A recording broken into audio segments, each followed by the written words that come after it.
I decided to study development management in the LSE, first because of its international reputation. One of the reasons I chose LSE is because of the world-renowned teaching staff that is offered here, many of whom I've read and referenced in my undergraduate, and it was really cool to sit in their classrooms and receive teaching from them.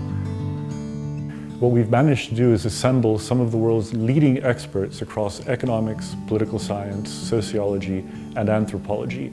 We curate their expertise to confer on students the kinds of key skills they need to drive transformative change. We really want our students to understand what an economist would do or how an economist would answer a given question. How does economic growth affect development? How do variations in growth cycles affect development? You have what's the role of the market, what's the role of the state? I've always been interested in the Adam Smith question about the wealth of nations, why it is that some parts of the world are so wealthy and some parts and some people in the world, the great majority, are so much poorer. We use political science, we use economics, we use also sociology and anthropology to answer this big question, which is, why are some countries richer than others? And that's what I think makes international development at the LSE very unique. We're actually looking at what's the problem and what's the best way to solve this, using every single tool we have out there at our disposal.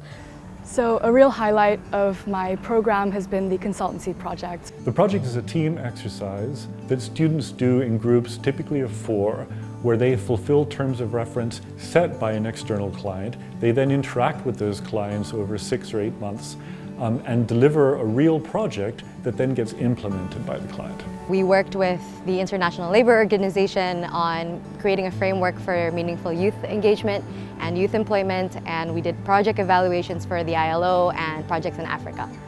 And students love it. It's a large part of why students come to study this here, and it ends up being a large part of what they do after they graduate.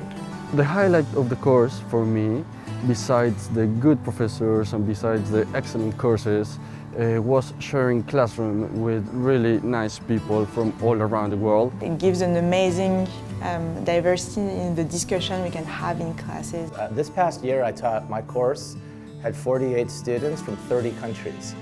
The one thing they all have in common is that they're all passionate about understanding development and making a change.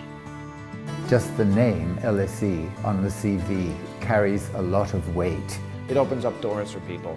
And I think a lot of that is because we have alumni all over the world who've gone on to do really important jobs. We get a lot of students who then go on to work for NGOs. They go back home and they work for their governments, or they might go and work in research centers. They go on to multilateral organizations and the UN system, as you would expect.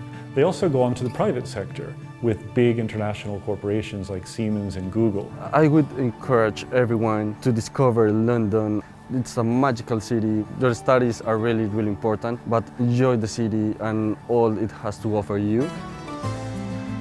It's been really enjoyable to get to know my peers outside of the classroom. I've really connected with and made friends who I'll keep for life.